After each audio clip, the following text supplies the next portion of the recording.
Shalom Bapak Ibu yang dikasihi Tuhan. Pada siang hari ini kita akan bersama-sama merenungkan firman Tuhan. Untuk itu kita akan bersama-sama berdoa bersama.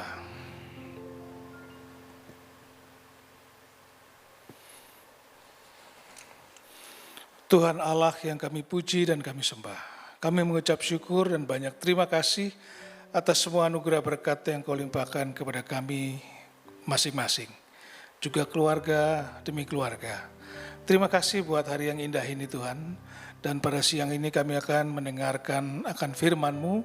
Kami mohon tuntunan Roh Kudus-Mu menyertai, memberkati, menjamah setiap hati dan pikiran kami yang mendengarkan firman-Mu ini, dan menjamah hati dan pikiran hamba pelayan firman-Mu, agar apa yang keluar dari mulut hamba-Mu hanya seturut dengan kehendak-Mu.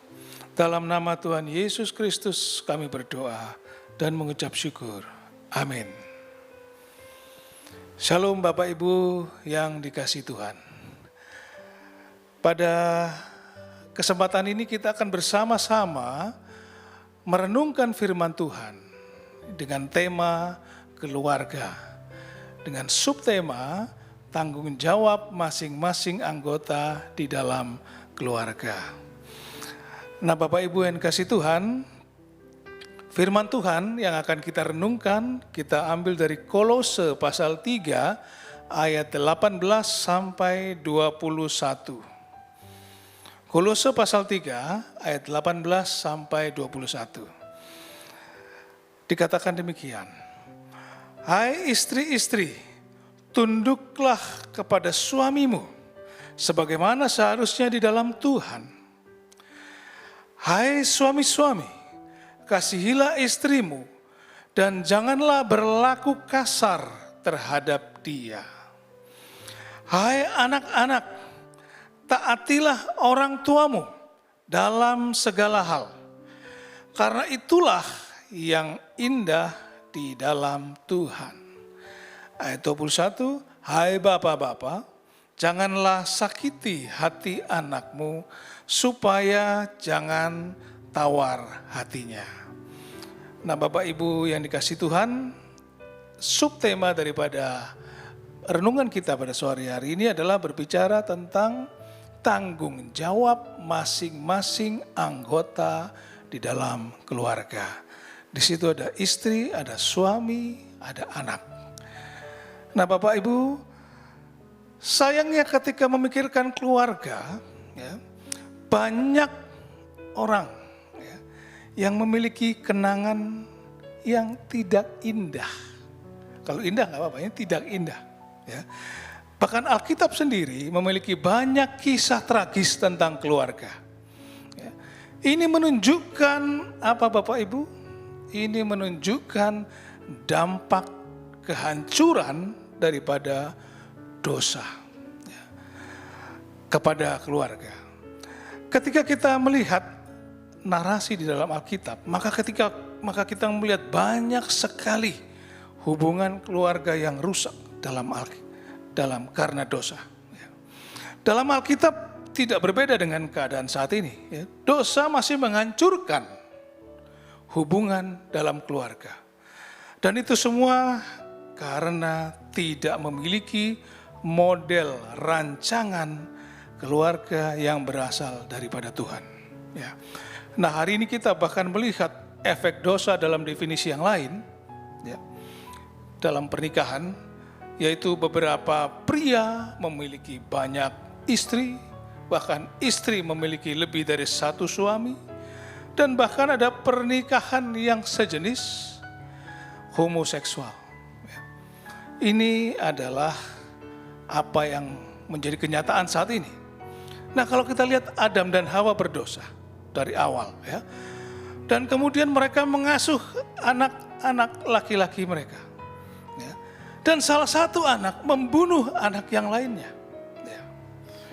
Abraham, ya, pria pilihan Tuhan, ya, menikahi dua istri, melanggar rancangan Tuhan. Dan akhirnya dia mengusir yang satu istrinya. Dan anaknya keluar dari rumah. Dan keturunan keduanya sampai sekarang tidak pernah akur. Yakub menikahi beberapa istri seperti kakeknya. Ke-12 anaknya menjual salah satu adiknya, Yusuf, sebagai budak di Mesir. Daud terlalu banyak memiliki istri. Akhirnya putranya memperkosa saudara tiri perempuannya. Kemudian saudara laki-laki dari perempuan yang diperkosa itu membunuh saudara tirinya yang memperkosa itu. Ya. Ini kejadian yang bisa kita lihat di dalam Alkitab. Nah, bagaimana rancangan Tuhan untuk keluarga? Apa rancangan Tuhan untuk keluarga? Dan bagaimana kita bisa memiliki hubungan yang Tuhan maksudkan untuk kita miliki? Ya. Apakah hubungan yang kita miliki dengan keluarga kita itu merupakan cerminan yang tepat daripada posisi kita di dalam Kristus? Ya. Seringkali ketika seseorang datang kepada Kristus, ya, seringkali orang ketika datang kepada Kristus itu tidak banyak perubahan dalam hidupnya. Ya. Ada yang namanya Kristen KTP, ada yang namanya Kristen kapal selam, hari-hari nggak pernah gereja, nanti Natal tahun baru atau Paskah baru dia ke gereja. Ada yang Kristen tapi tidak mengenal Allahnya dengan baik, tidak pernah belajar firman, ya. Dan macam-macam model kekristenan. Yang jelas ketika dia menyatakan kenal Kristus, tidak ada perubahan dalam diri orang itu. Yang seharusnya pengenalan kepada Kristus itu mempunyai dampak perubahan dalam semua aspek kehidupan orang itu. Semua aspek kehidupannya, baik keluarganya, baik bisnisnya, baik pergaulannya, baik dia dalam bersosialisasi, baik apapun yang dia lakukan dalam kehidupannya, harusnya ada perubahan. Ya. Dan Rasul Paulus memulai pasal ini dengan berbicara kepada kita tentang suatu posisi baru orang percaya dalam Kristus. Demikian. Karena itu, kalau kamu telah dibangkitkan bersama dengan Kristus, carilah perkara yang di atas, di mana Kristus ada, duduk di sebelah kanan Allah. Kolose 3 ayat 1. Jadi, carilah perkara yang di atas, itu yang membuat kita seharusnya menjadi manusia yang baru. Nah, ketika seorang percaya dan dia selamatkan, orang itu secara spiritual diidentifikasikan dengan Kristus. Ketika orang percaya itu diselamatkan, orang itu secara spiritual diidentifikasikan dengan Kristus. Dia mati bersama Kristus, dia bangkit bersama Kristus. Dan dia memiliki tempat bersama Kristus di sorga. Efesus 2 ayat 6. Ya. Jadi bagaimanapun posisi ini harusnya tidak hanya menjadi sebuah doktrin atau dogma teologi bagi seorang Kristen, tapi ini harus secara radikal merubah hidupnya. Harus secara radikal merubah hidupnya ketika engkau kenal atau mengaku kenal dengan Kristus. Hidupnya harus berubah, ya. Bisnisnya berubah, keluarganya berubah, segala sesuatunya yang dia lakukan berubah. Ya. Itu harus mengubah, dimulai dengan cara pikirnya. Cara pikir seseorang harus dirubah. Itulah Paulus berkata, untuk memikirkan hal-hal yang di atas, bukan hal-hal yang dari bumi. Ya. Posisi di dalam Kristus harusnya mempengaruhi setiap pikiran. Ya. Dan ia harus mengubah pakaian yang kita kenakan. Ya. Paulus memberitahu gereja untuk melepaskan pakaian lama yang karena dosa. Ya. Dan mengenakan pakaian kebenaran yang baru, yang berasal dari sorga. Ya. Kenakanlah cinta, kasih sayang, kebaikan, pengampunan, saling mendukung, dan lain sebagainya. Dalam Kolose 5:14. Jadi pertanyaannya, bagaimana dengan hubungan kita dalam keluarga? Bagaimana seharusnya posisi saya di dalam Kristus bisa mempengaruhi keluarga saya? Jangan kita mengaku mengenal Kristus tapi nggak ada pengaruhnya dalam keluarga. Cuma di gereja aja, wah kelihatannya roh rohani banget ya. Begitu sampai di rumah, sampai di masyarakat, hilang kesannya. Dalam renungan ini kita akan melihat bagaimana tanggung jawab anggota keluarga dalam rancangan asih Tuhan. Yang pertama, ya, di situ dikatakan istri-istri. Ya. Paulus berkata, para istri tunduklah kepada suamimu sebagaimana seharusnya di dalam Tuhan. Istri harus tunduk kepada suami. Ya, firman Tuhan katakan, istri harus tunduk kepada suami. Tapi ya, kata tunduk itu konotasinya dalam masyarakat tuh, enggak enak.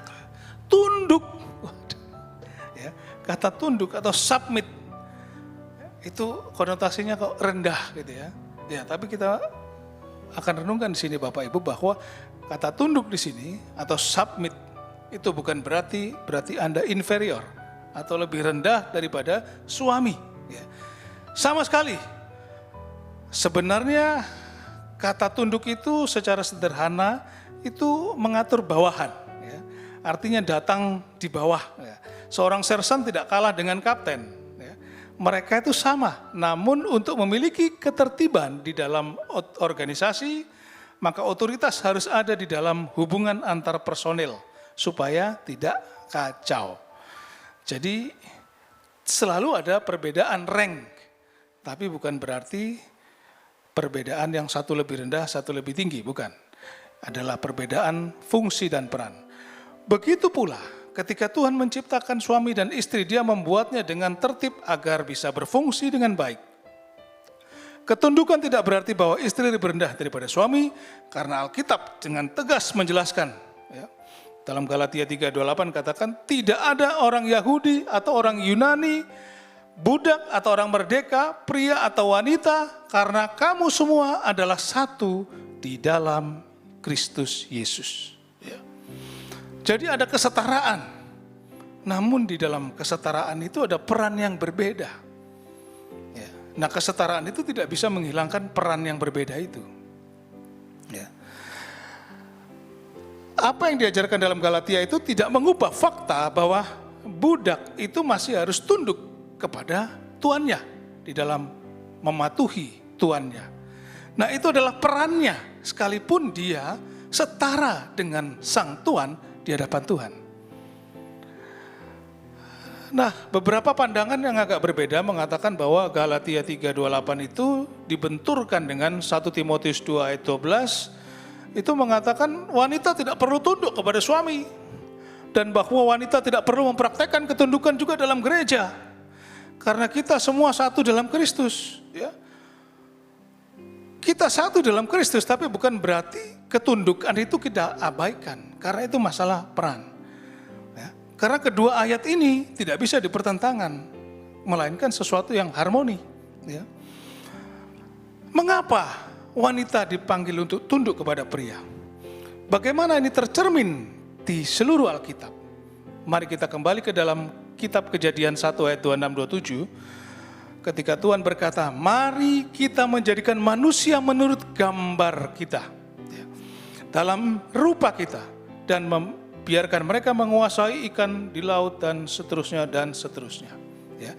Jika Allah menciptakan manusia menurut gambarnya sendiri, menurut gambar Allah, Dia menciptakan laki-laki dan perempuan, dan diciptakanlah mereka. Ketika Tuhan berkata, marilah kita, jamak, ya, dan banyak penafsir yang menyatakan bahwa ini merujuk kepada Tritunggal, Allah Bapa, Allah Anak, dan Allah Roh Kudus. Dan ketika Allah Tritunggal menjadikan manusia menurut gambarnya, Dia menjadikan dua orang menjadi satu daging. Ya. Menjadi satu daging dalam Kejadian 2 ayat 24. Jadi dalam pernikahan wanita dan pria sebagai satu cerminan di dalam Tritunggal ini. Bagaimana kita melihat ini? Kita melihat ini dalam pluralitas dari kesatuan ilahi yang sehakikat tiga pribadi. Satu hakikat tapi tiga pribadi. Aspek dari ketuhanan inilah adalah otoritas dan ketundukan di dalam Tritunggal Allah. Nah, kenapa kita menyangkutkan kepada Tritunggal? Anda bisa lihat di 1 Korintus 11 ayat 3 dikatakan, tetapi aku mau ya, supaya kamu mengetahui hal ini, yaitu kepala dari tiap-tiap laki-laki adalah Kristus, dan kepala dari perempuan ialah laki-laki. Kepala dari Kristus ialah Allah, Allah Bapa. Ya. Nah, Anda perhatikan, kepala daripada Kristus ialah Allah. Kita tidak bisa mengesampingkan ini. Ya. Nah, itulah sebabnya ketika kita melihat headship di dalam ketritunggalan pribadi Allah, Allah Bapa adalah Kristus. Ya. Jadi kepala dari Kristus adalah Allah Bapa. Meskipun Allah Bapa, Allah Putra, dan Allah Roh Kudus adalah setara, ya, tapi Putra tunduk kepada Bapa. Nah, dengan maksud yang sama, ketika Tuhan menjadikan laki-laki dan perempuan menurut gambarnya, Ia menempatkan otoritas dan ketundukan dalam hubungan itu. Kepala wanita mungkin lebih baik diterjemahkan sebagai istri adalah pria. Hubungan pernikahan merupakan cerminan dari hubungan Trinitas ini. Persatuan dan otoritas di dalam pernikahan adalah cerminan bagaimana manusia dibuat menurut gambar Tuhan.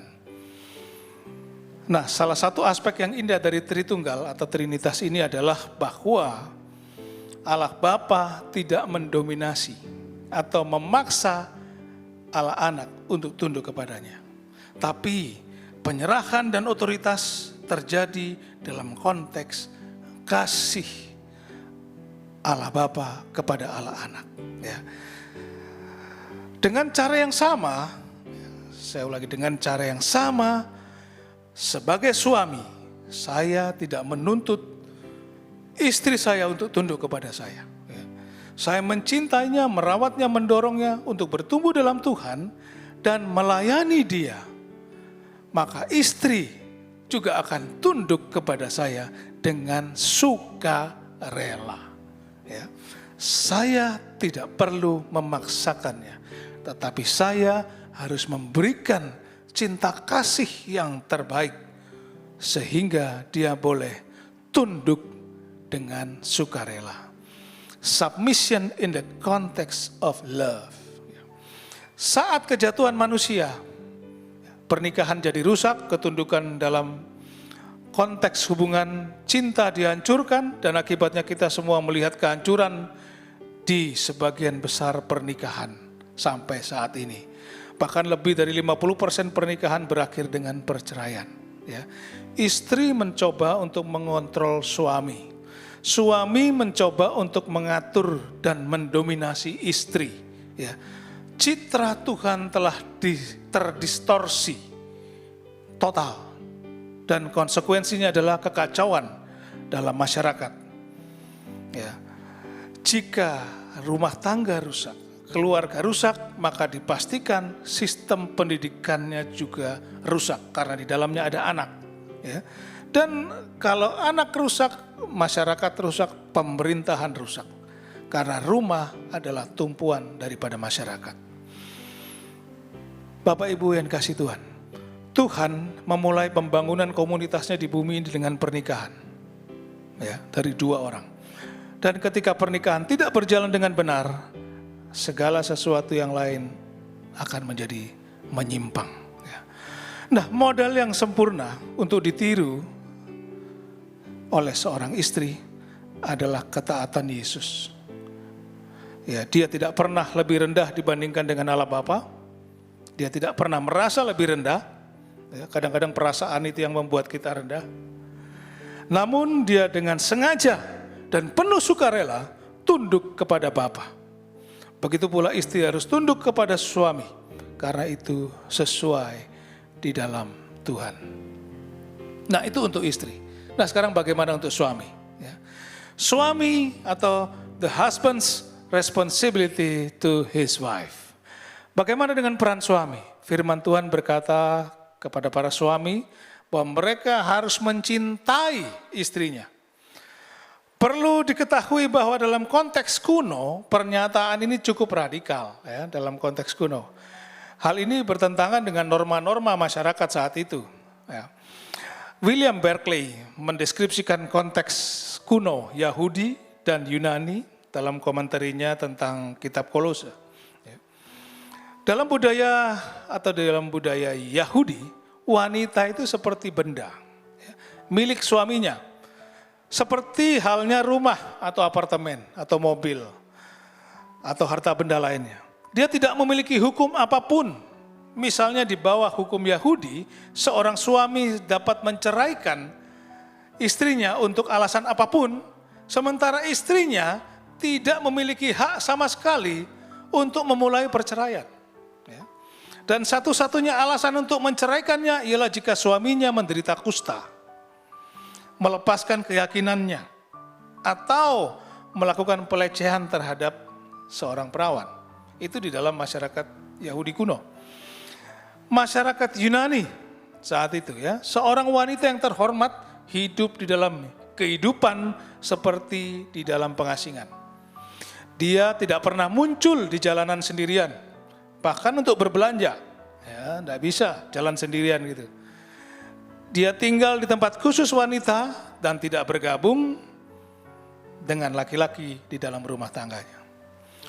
Bahkan untuk makan juga tidak bergabung. Ketundukan penuh dan kesucian dituntut atas dirinya. Tetapi suaminya bisa keluar sesuka dia. Dia bisa terlibat dengan hubungan di luar pernikahan, ya, suaminya. Sebanyak yang dia suka tanpa menimbulkan kritik sosial. Di dalam hukum dan adat Yahudi dan Yunani yang kita sudah lihat tadi, semua hak istimewa menjadi milik suami dan semua kewajiban adalah milik istri. Ya. Jadi bersyukur ya, kita tidak hidup di dalam zaman itu. Ya. Maka istri dan suami yang saat ini kita mesti kembali melihat apa yang dikehendaki Tuhan. Sebagai istri, sebagai suami. Ya. Nah, sekarang dalam budaya Yahudi dan Yunani, wanita memiliki sedikit atau tidak memiliki hak sama sekali. Dia adalah cuma sekedar properti yang diperuntukkan untuk melayani suaminya. Oleh karena itu, ajaran Paulus bertentangan dengan masyarakat Yahudi dan Yunani saat itu. Ia menyatakan bahwa suami harus mencintai istrinya secara radikal. Nah, di dalam kitab Efesus digambarkan seperti apa cinta suami yang seharusnya. Ia dipanggil untuk mencintai seperti Kristus mencintai istrinya. Ya. Jadi kalau tadi istri dia harus submit, dia harus tunduk, bukan di dalam arti lebih rendah, tapi dalam arti fungsinya sebagai istri memang dia harus tunduk karena suami adalah kepala. Ya. Dan suami dia harus mencintai istrinya. Istrinya harus dicintainya seperti Kristus mencintai jemaatnya. Seperti Kristus mencintai kita. Wah, ini enggak mudah ya. Tapi itulah yang harus dilakukan suami. Efesus 5 ayat 25 sampai 28 katakan, "Hai suami, kasihilah istrimu sebagaimana Kristus mengasihi jemaat dan telah menyerahkan dirinya baginya untuk menguduskannya, supaya ia menyucikan dengan memandikannya dengan air dan firman, supaya dengan demikian ia menempatkan jemaat di hadapan dirinya dengan cemerlang tanpa cacat atau krut atau yang serupa dengan itu. Tetapi supaya jemaat kudus dan tidak bercela. Demikian juga suami harus mengasihi istrinya sama seperti tubuhnya sendiri. Siapa yang mengasihi istrinya, mengasihi dirinya sendiri. Karena mereka sudah satu daging. Jadi kalau istri tadi intinya submission, maka suaminya itu mengasihi. Love, radikal. Bukan hanya cinta sembarang cinta atau cinta yang di film-film, tapi ini adalah cinta yang radikal. Radikal itu artinya radix, dari kata radix yang artinya akar. Jadi radikal cintanya harus mengakar. Ya. Bukan di permukaan. Cinta yang mudah hilang. Ya, begitu lihat yang lebih cantik, wah hilang. Ya, tidak, tapi cintanya harus radikal.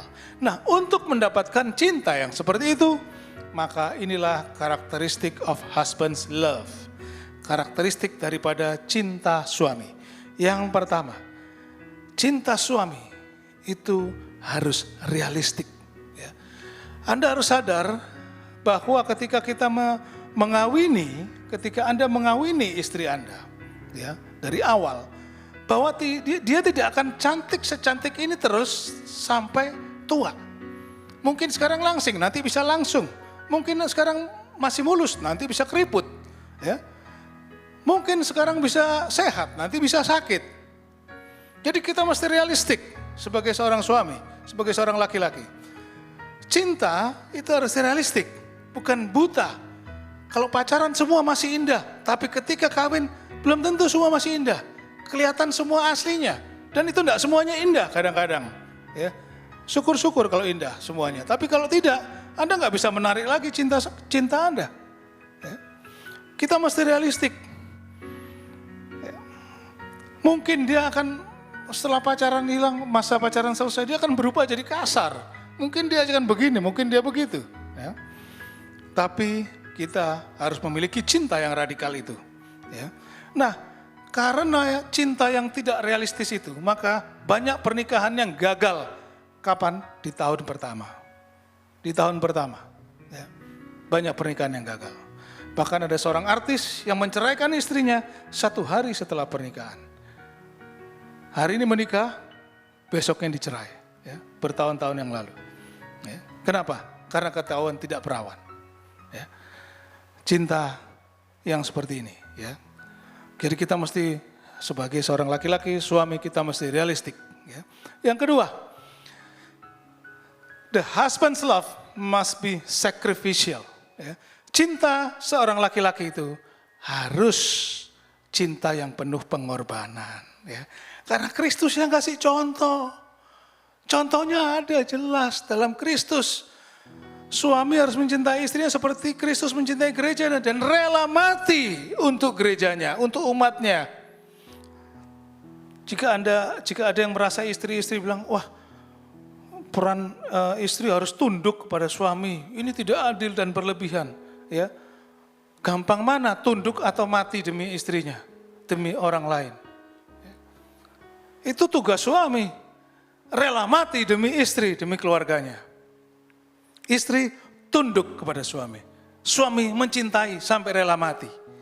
Nah, cinta seperti ini yang seharusnya diwujudkan oleh suami.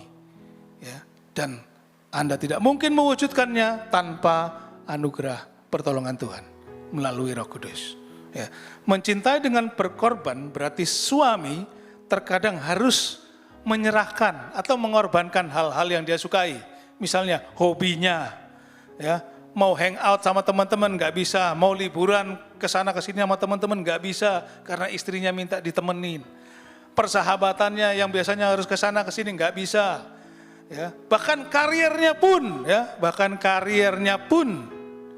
dia harus korbankan untuk cintanya pada istrinya. Oh benar ini, saya juga mengalami seperti ini Bapak Ibu. Karier Anda harus siap dikorbankan demi cintamu pada istri. Gitu ya. Ceritanya panjang nanti nih, ya. Lanjut. The husband's love must be purposeful. Harus ada purpose-nya, ya. Bukan hanya ya kita kawin terus habis itu enak-enakan rumah tangga orang. Kalau nggak ada purpose-nya, rumah tangga mudah goyah. Ya. Untuk apa kita berumah tangga? Untuk apa? Itu tanya sama Tuhan, bukan tanya sama keinginan daging kita. Ya. Oh nanti begini, oh nanti begitu. Wah nanti saya kawin sama orang kaya bisa kaya. Wah saya nanti bisa begitu, bisa ngetop, bisa ini.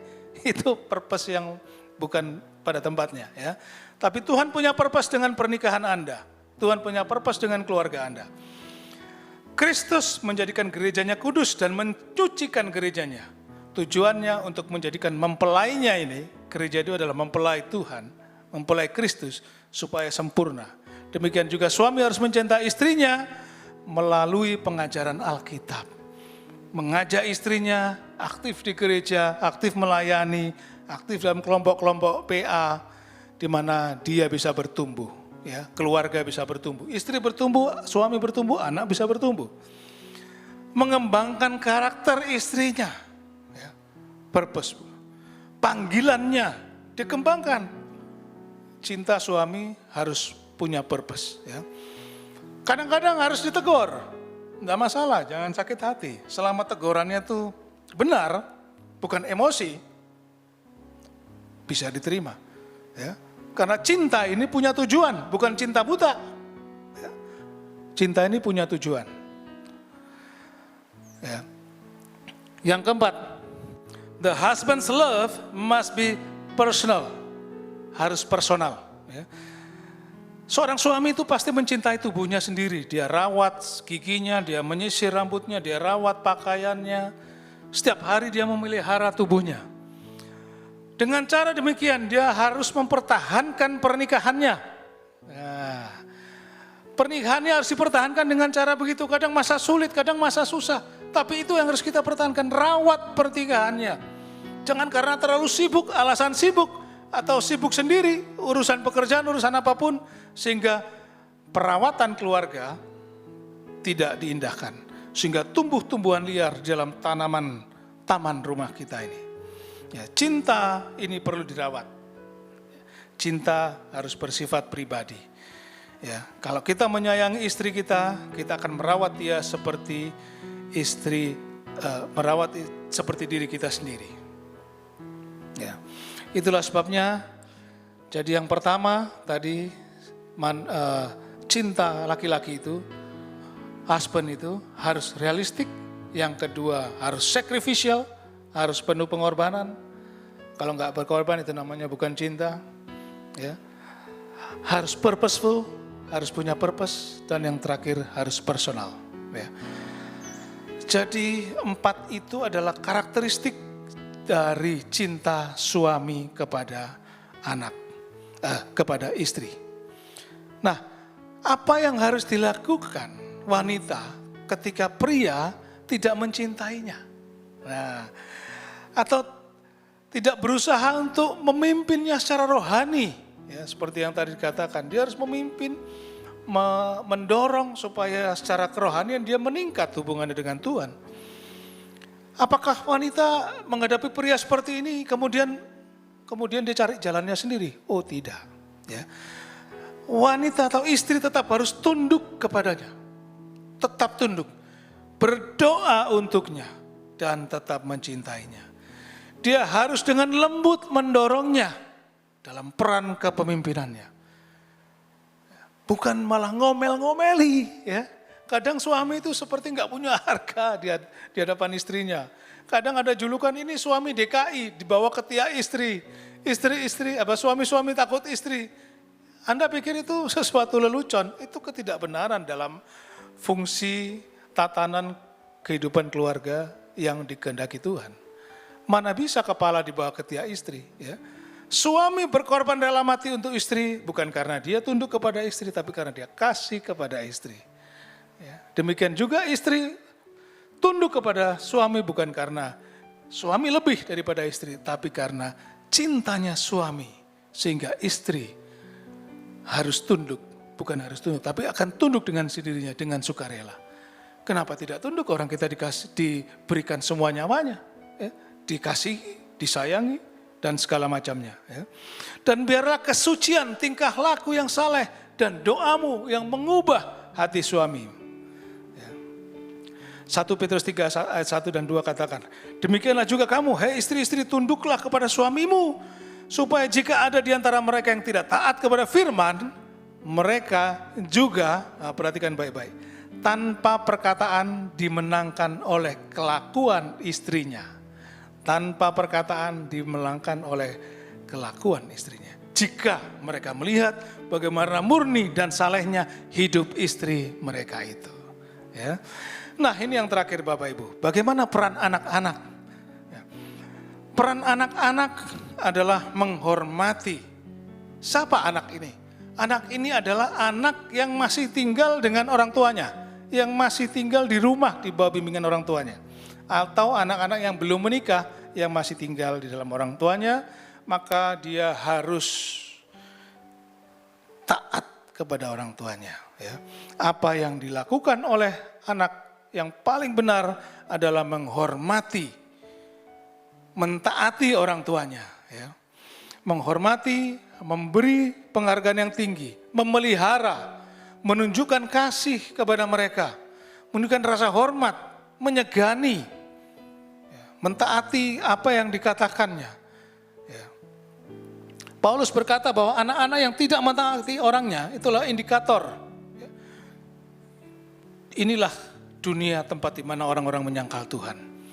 Perlu dicatat bahwa jika seorang anak tidak mematuhi orang tuanya dalam segala hal, dia tidak akan menghormati otoritas yang ada di atasnya. Ya. Ini tersirat dalam Kolose 3 ayat 22 katakan seperti budak menerima perintah, ya, maka sama seperti anak-anak menerima perintah. Kalau budak menerima perintah dari tuannya, anak-anak menerima perintah dari orang tuanya. Budak dipanggil untuk mematuhi tuannya dalam segala hal. Ya. Anak-anak juga dipanggil untuk mematuhi orang tuanya dalam segala hal. Bagaimanapun juga, jika seseorang tidak pernah belajar patuh dalam segala hal dari rumahnya, maka dia akan bergumul dengan ketidaktaatan sampai seluruh hidupnya. Ya, dia akan bergumul untuk tidak taat, untuk susah mentaati otoritas di atasnya. Anak yang tidak taat kepada orang tuanya tidak akan mematuhi setiap otoritas. Dia akan tidak mematuhi gurunya. Dia tidak akan mematuhi atasannya di kantor. Dia tidak akan mematuhi hukum. Dan dia akan tidak mematuhi Allah sebagai otoritas tertinggi. Jadi ketaatan kepada otoritas itu belajar dari rumah. Dan firman Tuhan katakan, ya, hormati ayah dan ibumu sehingga kamu bisa hidup lama di negeri ini. Ya, Keluaran 20 ayat 12. Tuhan berjanji bahwa anak-anak akan hidup lama dalam bumi ini jika mereka menghormati orang tuanya. Ini akan benar kalau kita lihat konsekuensinya, ya. Secara alami, orang-orang yang hidupnya tidak takut kepada otoritas, maka hidupnya akan bermasalah dengan otoritas, maka umurnya akan pendek. Ya. Jika mereka belajar mentaati otoritas, maka bukan saja secara alami mereka akan umur panjang, tapi juga mereka akan menerima berkat Tuhan dan berhasil di dalam apapun yang mereka lakukan. Nah, konsekuensi ketidaktaataan anak dalam PL, ya, kita bisa lihat Keluaran 21 ayat 17. Siapa yang mengutuki ayahnya dan ibunya, ia pasti dihukum mati. Ya, Imamat 20 ayat 9 katakan, apabila seseorang yang mengutuki ayahnya atau ibunya, pastilah ia dihukum mati. Ia telah mengutuki ayahnya dan ibunya, maka darahnya tertimpa kepadanya sendiri. Mata yang mengolok-olok ayah dan enggan mendengar ibu akan dipatok gagak lembah dan dimakan anak Raja Wali. Amsal 30 ayat 17. Ketaatan kepada orang tua ini bukan hanya kita melihat kepada firman Tuhan, tapi di dalam dunia pada umumnya itu sudah menjadi sesuatu yang keharusan. Apalagi dalam firman Tuhan, lebih ditegaskan lagi. Ya. Di Mesir, kewajiban berbakti itu sangat erat kaitannya itu dengan kehidupan anak ini setelah mati. Ya. Dalam di kehidupan lain. Ya. Dalam Konfusianisme, mendasarkan semua moralitas pada hubungan orang tua dan anak. Dan membutuhkan ketundukan yang paling lengkap, bahkan dari anak yang sudah dewasa kepada ayah dan ibunya. Konfusianisme. Etika Yunani mengajarkan bahwa hubungan anak-anak dengan orang tua, mereka sejajar dengan hubungan mereka manusia dengan Tuhan. Roma menjadikan otoritas absolut ayah sebagai dasar dari seluruh sistem di dalam negerinya. Ya. Nah, Bapak Ibu yang kasih Tuhan, bagaimana orang Kristen dapat memiliki pernikahan yang bahagia? Mereka harus memilih untuk membangun pernikahan mereka berdasarkan prinsip-prinsip Alkitab.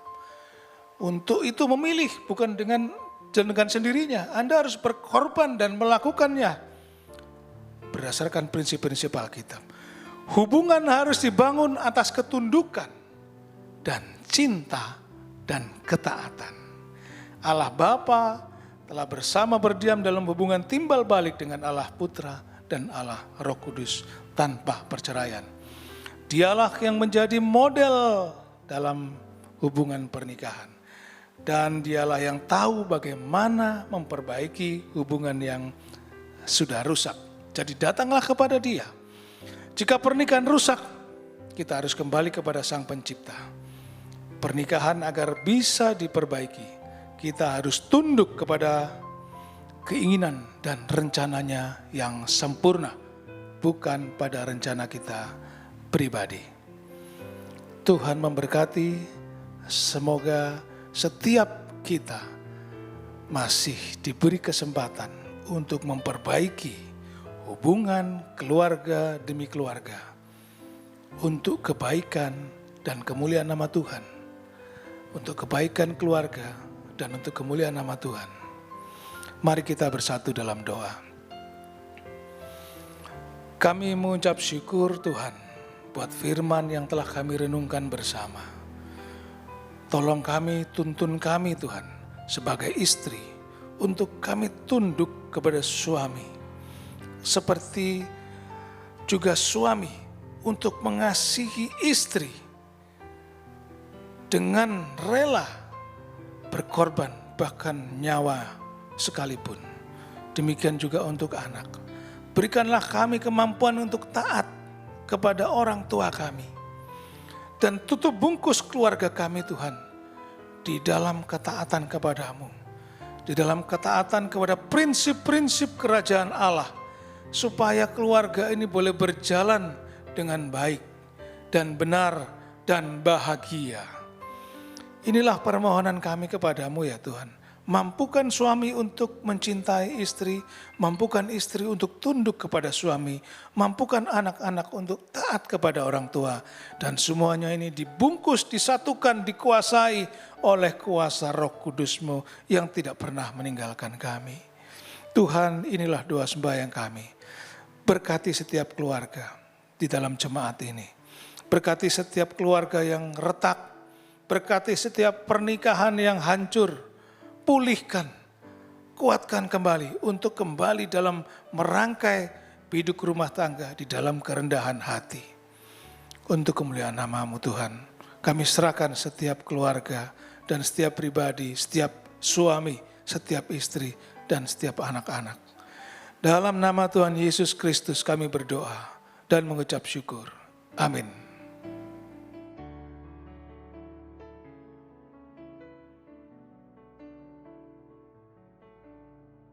Puji Tuhan, shalom, Bapak dikasih Tuhan. Sungguh sukacita dan sejahtera mengucap syukur pada Tuhan kalau hari ini kita masih bisa berkumpul, beribadah, memuji memuliakan Tuhan. Ya, kita sudah memuji memuliakan Tuhan dan kita juga sudah mendengar apa kata firman Tuhan. Ya, tema minggu-minggu ini adalah tentang keluarga. Ya, jadi biarlah keluarga-keluarga kita menjadi keluarga-keluarga Kristen yang berbahagia, yang bisa melayani sesuai dengan visi kita, keluarga yang melayani. Ya, semua berfungsi masing-masing sebagai ayah, sebagai ibu, sebagai suami, istri, ataupun sebagai anak. Kita punya tanggung jawab sesuai dengan apa kata firman Tuhan. Biarlah kita melakukan fungsi kita masing-masing sehingga keluarga kita dikatakan keluarga yang berbahagia dan bisa melayani Tuhan. Ya, puji Tuhan. Juga terima kasih atas pelayanan dari Bapak Pendeta Dr. Oscar Lontoh yang telah menyampaikan tentang tema tentang keluarga ini. Kiranya hambanya boleh tetap dipakai Tuhan, ya, dimanapun hamba Tuhan berada, nama Tuhan saja dipermuliakan. Ya, puji Tuhan, Ibu Bapak dikasih Tuhan. Kiranya firman Tuhan boleh kita renungkan dan boleh kita lakukan dalam hidup kita sehari-hari. Ya, puji Tuhan. Saya berikan beberapa pengumuman. Tanggal 2 nanti Jumat Agung, ya, kita adakan ibadah, ya, tetap online, tanggal 2 April, ya, dan disertai dengan perjamuan suci, ya, perjamuan suci, ya. Dan untuk itu Ibu Bapak bisa mengambil hosti, ya, anggur di gereja, ya. Dan karena kebetulan hari Minggu Paskah kita juga ada perjamuan suci, mungkin bisa mengambil double, ya. Karena tanggal 4 April adalah Paskah, ya, dan kebetulan jatuh juga minggu yang pertama. Jadi Paskah ini juga ada perjamuan suci, ya, Bapak. Dan juga kembali kepada hari Jumat, itu Jumat Agung, sehingga ibadah doa malam, ya, kita tiadakan, ya. Jadi kita konsentrasi di ibadah Jumat Agung, ya. Puji Tuhan, jadi Jumat itu Jumat Agung ada perjamuan suci, hari Minggu Paskah perjamuan suci. Jadi Ibu Bapak, saya ingatkan untuk mengambil hosti, ya, dan anggurnya double, ya, supaya tidak bolak-balik, ya. Tidak ada pengumuman yang lain, kita tetap berdoa untuk rangkaian ibadah kita sepanjang minggu ini, berdoa untuk hamba Tuhan, pelayan Tuhan, jemaat, berdoa untuk negara, bangsa, para pemimpin bangsa, ya, supaya pandemi ini segera berlalu, ya. Berdoa untuk ibadah-ibadah kita, ya, ada youth sulit, ya, solid, dewasa muda, FC, dan doa malam untuk hari berikutnya kiranya juga berjalan dengan baik, ya. Puji Tuhan, Ibu Bapak yang dikasih Tuhan, tidak ada pengumuman yang lain. Mari saya undang Ibu Bapak bangkit berdiri dan kita akhiri ibadah kita pada hari ini. Haleluya. Kami memuji kebesaran-Mu,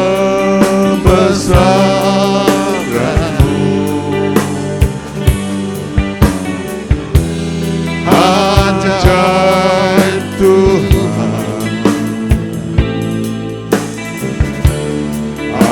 ajaib Tuhan.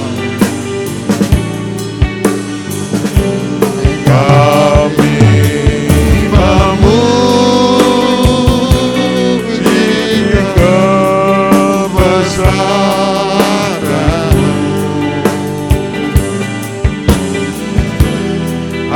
ajaib Tuhan, ajaib Tuhan,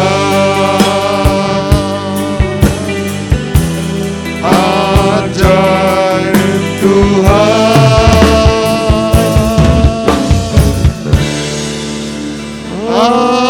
ajaib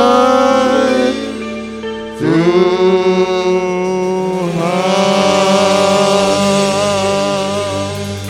Kembali kami naikkan syukur dan terima kasih kehadapan hadirat-Mu Tuhan.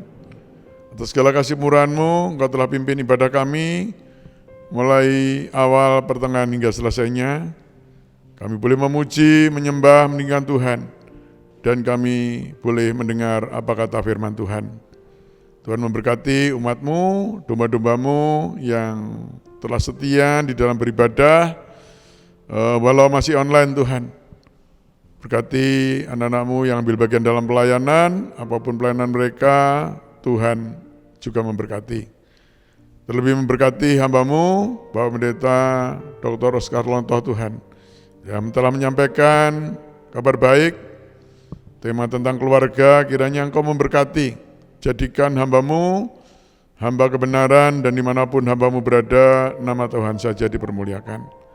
Terima kasih, memberkati juga domba-domba-Mu.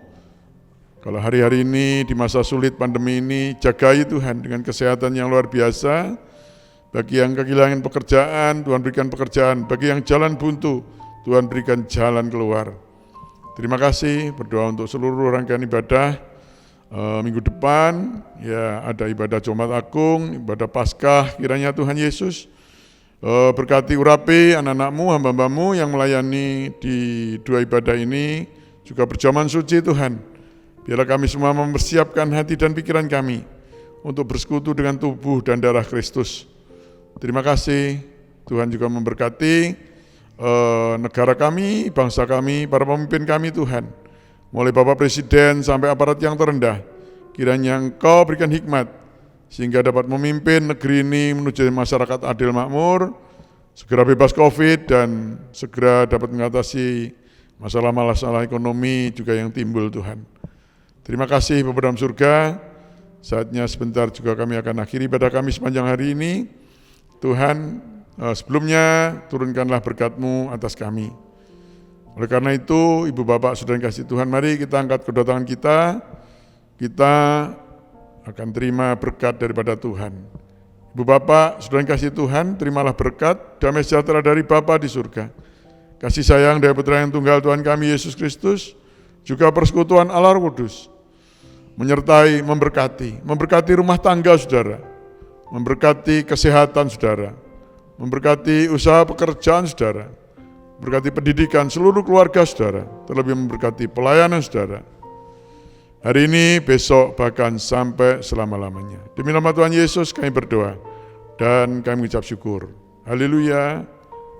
Amin.